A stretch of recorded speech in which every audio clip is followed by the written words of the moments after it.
जय हिंद। भारत ने अपना नया एकदम रॉकेट जिसका नाम था small satellite launch vehicle SSLV का जो प्रक्षेपण किया था वो बिल्कुल सही था, लेकिन लास्ट स्टेज में सैटेलाइट को एंगल थोड़ा चेंज हो गया जिस वजह से वो सैटेलाइट का डाटा लॉस हो गया।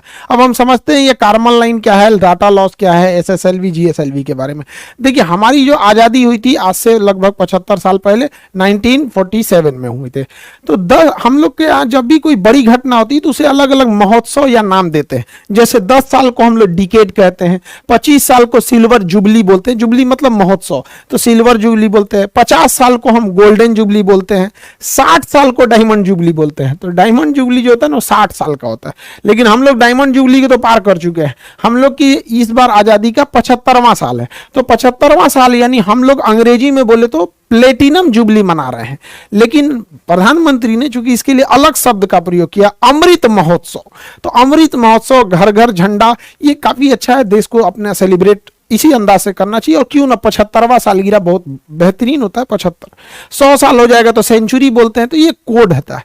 तो हम लोग की आज़ादी मिली थी, इस आज़ादी के उपलक्ष्य में हम लोग का जो 75 साल हुआ तो हर चीज को हम लोग 75 कर रहे थे। तो पूरे भारत से 75 स्कूलों से गर्ल्स स्टूडेंट को लिया गया जो साइंटिस्ट की कैटेगरी में जाते हैं, जूनियर साइंटिस्ट कहिए, और ऐसे 750 गर्ल्स को सेलेक्ट किया गया जो कि इसरो से जुड़ी थी। और वो उन लोगों ने अपना एक सैटेलाइट बताया आजादी के 75वें वर्षगांठ पर, इसलिए इसका नाम रखा गया आजादी सैटेलाइट, शॉर्टकट में आजादी सैट। तो आजादी सेट बनाया इन लड़कियों ने बनाया था। बहुत नैनो सैटेलाइट था, छोटा सा, बट उसके अंदर सेंसर थे। अब जितने सैटेलाइट बनेंगे सब छोटे बनेंगे, पहले बड़े बड़े बनते थे, अब सब छोटे। पहले टेलीफोन इतना बड़ा होता था, अब तो मोबाइल छोटा सा आ गया है। तो जैसे जैसे टेक्नोलॉजी बढ़ेगी हर चीज स्मार्ट होते जाएगा और छोटा होते जाएगा। जबकि इसी रॉकेट के द्वारा अर्थ ऑब्जर्वेटरी सैटेलाइट इसरो को लॉन्च करना था, सब कुछ तय समय से था, लॉन्चिंग भी बढ़िया से सब कुछ था। तो जो सैटेलाइट बनाया गया था, तो सैटेलाइट बनाना में ज्यादा टेक्नोलॉजी लगती है, लेकिन उससे भी ज्यादा टेक्नोलॉजी लगती है रॉकेट बनाने में। क्योंकि सैटेलाइट भारत ने 1975 में ही आर्यभट्ट बना लिया था, लेकिन खुद छोड़ नहीं पाए थे, तो रूस को कहते तो उसने अपने रॉकेट से छोड़ा था। तो हमारे पास PSLV बहुत भरोसेमंद सैटेलाइट है। यह रॉकेट है, यह अब तक 50 सफल अभियानों को कर चुका है, बहुत बेहतरीन है। मंगलयान से लेके ये सब ने बहुत बड़े बड़े सफल कारनामे किए। लेकिन इसके जगह पे कॉस्ट बचाने के लिए इसमें स्मॉल सैटेलाइट लॉन्च व्हीकल हम लोगों ने नया नया बनाया था, और ये बहुत बेहतरीन था, इसने काम भी बहुत अच्छा किया। इसके देखेंगे तो इसके 4 स्टेजेज हैं, मेनली 3 स्टेज है। सबसे बड़ा स्टेज जो है पहला स्टेज है, इसके बारे में पहले समझते हैं। इसकी लंबाई 34 मीटर है, व्यास जो इसकी मोटाई है वो 2 मीटर है, 120 टन खुद इसका भार है। तो अपना भार है, लेके कितना जाएगा, तो 500 केजी के सैटेलाइट को लेके चला जाएगा। आजकल 500 केजी में बहुत बेहतरीन बेहतरीन सैटेलाइट बन जाएंगे। 500 केजी के सैटेलाइट को 500 किलोमीटर की ऊंचाई तक ये इजीली लेके जा सकता है। सबसे बड़ी विशेषता है इसकी 30 करोड़ रुपए है, महज 30 करोड़। जबकि भारत अपना सैटेलाइट जब यूरोप वालों को देता है ना, तो यूरोप वाले उस सैटेलाइट को छोड़ने का 500 करोड़ रुपया फीस लेते हैं। सोच रहा तूने 500 करोड़ रुपया तुम फीस ले रहा है, हम लोग का 30 करोड़ का रॉकेटवे आ गया यहाँ पर। और ये महज 3 स्टेज का है और एक वेलोसिटी टर्मिनल मॉड्यूल है, यानी टोटल 4 स्टेज का है। सबसे बड़ा स्टेज जो है पहला स्टेज है, पहला स्टेज है सबसे बड़ा। तो ध्यान से समझते हैं इसके बारे में और डिटेल से। पहला स्टेज बहुत बड़ा है और पहले स्टेज जो है वो 94 सेकेंड तक जला। उसके बाद पहला स्टेज जो है वो इसको खोल के गिरा दिया जाता है, सेपरेट कर दिया जाता है। जैसे खोल के गिराते हैं रॉकेट हो जाता है हल्का और बहुत तेज भागने लगता है।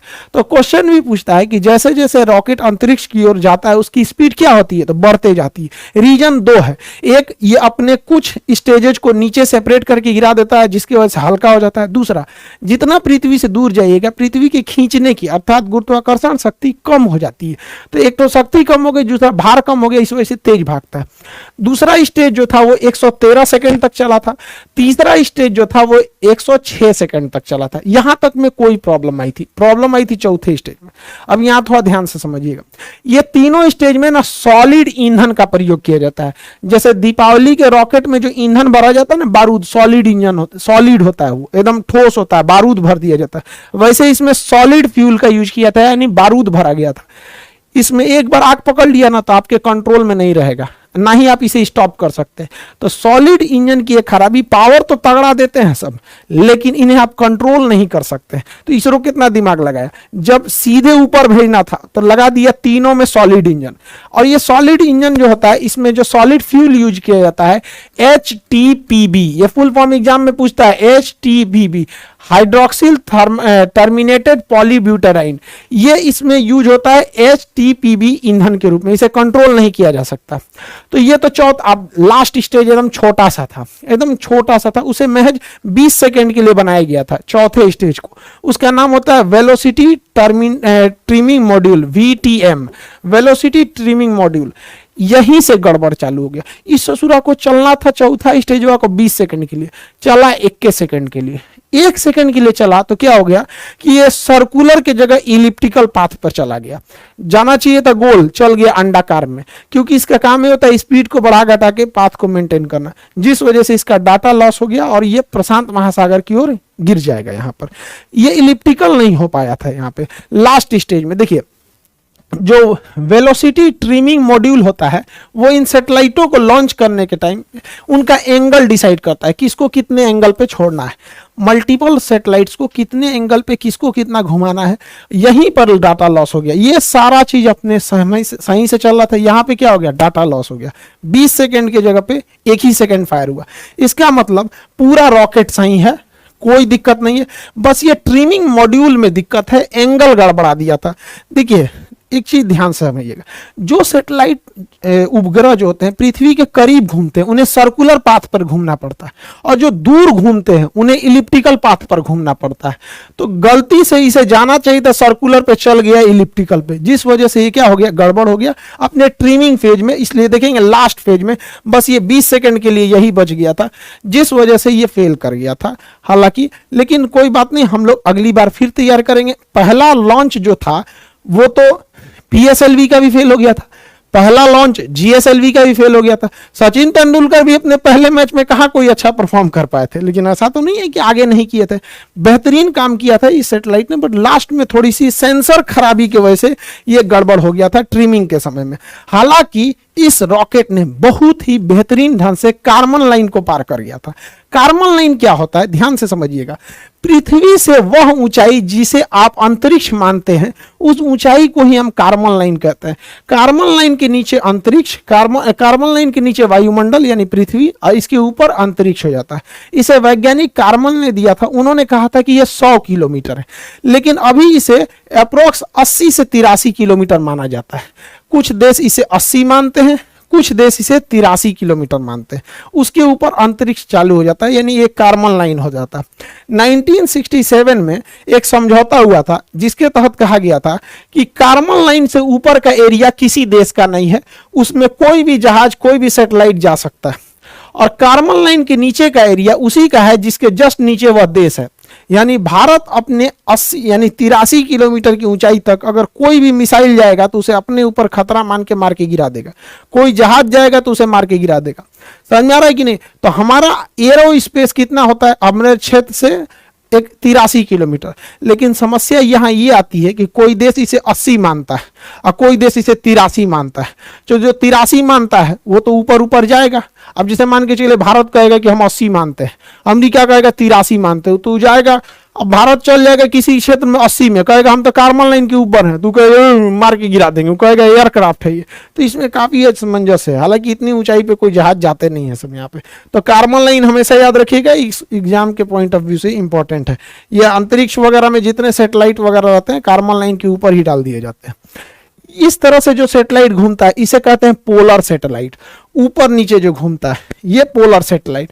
ये पोलर इसलिए कहते हैं कि ध्रुवीय सैटेलाइट, क्योंकि पृथ्वी के ऊपर और नीचे 2 पोल है, north pole and south pole. तो पोल का चक्कर लगाने वाले सैटेलाइट को हम पोलर सैटेलाइट कहते हैं, हिंदी में कहते हैं ध्रुवीय सैटेलाइट। इसमें खर्चा कम आता है, ये सर्कुलर पाथ पे घूमते हैं और पूरी पृथ्वी का चक्कर लगा लेते हैं, निगरानी कर लेते हैं। कैसे? ये तो ससुरा सैटेलाइट वो ऊपर नीचे घूम रहा है, ठीक है, लेकिन पृथ्वी तो ऐसे ही से घूम रही है, पृथ्वी कैसे घूम रही है ईस्ट से, तो पृथ्वी जब ऐसे घूमेगी तो अलग अलग जगह का फोटो ले लेगा। जैसे अभी ये यहाँ का फोटो ले रहा है, पृथ्वी थोड़ा सा घूमेगी तो फिर थोड़ा और आगे का ले लेगा, पृथ्वी और घूमेगी तो थोड़ा और आगे का ले लेगा। इस तरह से आगे लेते लेते पृथ्वी के ये घूमने का डायरेक्शन, अभी इस सैटेलाइट का फोकस यहाँ पर है, अब इसे पृथ्वी घूमेगी तो थोड़ा और इधर होगा, ऐसे होगा। तो पोलर सैटेलाइट काफी सस्ते आते हैं और छोटे होते हैं, जबकि जियो सिंक्रोनस सैटेलाइट होते हैं उस ससुरे इलिप्टिकल पाथ पे घूमते हैं और ये 36,000 किलोमीटर की ऊंचाई पर होते हैं। इनको छोड़ना बड़ा कठिन काम होता है। हम लोग इसको छोड़ने के लिए GSLV रॉकेट रखे हैं। तो हमारे पास हर तरह के रॉकेट है, ऐसा कोई बात नहीं है। देखिए हम लोग अभी जो बनाए हैं SSLV small satellite launch vehicle, ये सस्ते रॉकेटों को छोड़ देगा। PSLV थोड़ा और तगड़ा भेजेगा। GSLV बाप है ससुरा सैटेलाइट सबका, उठा लेता है 2,000 किलो का सैटेलाइट उठा लेता है, 3,000 किलो का सैटेलाइट उठा लेता है। और GSLV Mark 3 दादा है ससुराई, 5,000 किलोग्राम का सैटेलाइट लेके अंतरिक्ष में उड़ जाता है। तो ये बहुत खतरनाक है। तो हमारे पास हर तरह के सैटेलाइट हैं, हर तरह के जरूरत के हिसाब से हम लोगों ने इसे बना के रखा है। लेकिन सबसे ज्यादा अगर कोई काम आने वाला है तो SSLV का काम आने वाला है, जो अभी हल्का सा फेल हुआ है, मतलब वो 98% सफल है। उसका एक सेंसर गड़बड़ हो गया था। SSLV की हम इतनी चर्चा क्यों कर रहे हैं, समझिए ध्यान से। एक ससुरा ये 72 घंटा में रेडी हो जाता है, मतलब ये पार्ट बाय पार्ट बन के बना रहा था। इसे कसने के लिए केवल 72 घंटा चाहिए, 3 दिन में रेडी हो जाता है। और इसे केवल 6 आदमी मिलकर रेडी कर सकते हैं और हर हफ्ते इसे लॉन्च किया जा सकता है। हर हफ्ते फटाफट 3 दिन में लॉन्च होगा और समय देख के मौसम ठीक है कि नहीं, सब कुछ ठीक है, लॉन्च कर देंगे। फिर हर हफ्ते इसे लॉन्च किया जा सकता है। अब महज 30 करोड़ में आता है, 30 करोड़ में। जबकि अगर आप स्पेस एक्स से सैटेलाइट छोड़वाते हैं तो 100 करोड़ तो खुदे ले लेता है। यहाँ तो 30 करोड़ का पूरा रॉकेटवे है और खाली छोड़ने का 100 करोड़ ले लेता है। अब कोई देश वेट नहीं करेगा क्योंकि हर हफ्ते ये भेज सकता है। जबकि हमारे पास जो PSLV और GSLV है, इनकी खराबी समझिए। एक तो सबसे इनको रेडी करने में 3 महीना लग जाता है, और दूसरा ये सस्ते 30 करोड़ के नहीं 200 करोड़ के, और GSLV को तो रेडी करने में 4 महीना लग जाता है। यानी अगर किसी को सैटेलाइट से लॉन्च कराना हमारे GSLV से तो 4 महीने की वेटिंग लिस्ट है। आपको किसी ट्रेन में 4 महीने का वेटिंग मिलेगा तब ट्रेनें छोड़ देंगे उसको। तो इसमें 3 महीना, इसमें 4 महीना। इस ससुरा इसका खुद का खर्चा 400 करोड़ है, तो ये तो पैसा भी लेता है ज्यादा। इसी वजह से आज के समय मॉडर्न टेक्नोलॉजी है। मॉडर्न टेक्नोलॉजी में हर चीज छोटा होते जा रहा है। पहले शादी ब्याह में कैमरा करने वाला इतना बड़का कैमरा लेके आता था, अभी नॉर्मल कैमरा आ गया है। तो हर चीज अब छोटी होती जा रही है, हल्की होती जा रही है, और काम पहले से 5 गुना कर रही है। इसलिए अब भारी भरकम रॉकेट की जरूरत नहीं है। अब हम लोग छोटे रॉकेट से भी काम चला लेंगे। अब इतना भारी भरकम रॉकेट की जरूरत नहीं है। तो हम लोगों का मेन फोकस है SSLV पे, और ये पूरी दुनिया में राज करेगा। और इससे ज्यादा, सबसे ज्यादा दिक्कत होगा किसको, तो SpaceX को। बहुत ज्यादा उसको सैटेलाइट छोड़ने की जरूरत है। तो हमारे यहाँ विदेशी ग्राहक बहुत आते हैं कि हमारा सैटेलाइट छोड़ दो, क्योंकि आपका रॉकेट बहुत सस्ता है, हमें सस्ता पड़ता है। तो हम लोग के पास एक पहला लॉन्च पैड था केरल के थुम्बा में, उसका नाम था विक्रम साराभाई प्रक्षेपण केंद्र। तो ये विक्रम साराभाई था। हालांकि हम सबसे ज्यादा यूज करते थे आंध्र प्रदेश में सतीश धवन प्रक्षेपण केंद्र। तो सतीश धवन प्रक्षेपण केंद्र में हम लोगों ने 2 लॉन्च पैड बना रखे थे, 2 लॉन्च पैड बना थे। इसी से GSLV को भी लाते थे। देखिए ब्लैक कलर का जो होता है वो GSLV होता है, रेड कलर का जो होता है वो PSLV होता है। तो इसी में एक में GSLV बना दिए, एक में PSLV। तो हमारे पास सतीश धवन प्रक्षेपण केंद्र में एक और था। अभी हम लोग एक चेन्नई में और बना रहे हैं। चेन्नई में अभी इस पे प्लान चल रही है, जैसे हो जाएगा हम आपको बताएंगे। नीचे बनाया जा रहा है। तो हमारे पास टोटल अब 3 लॉन्च पैड होने वाले हैं, 2 तो पहले से थे। अब ये नीचे वाली की जरूरत क्यों पड़ी, इसको हम लोग अभी समझेंगे। लोग ध्यान से समझिए।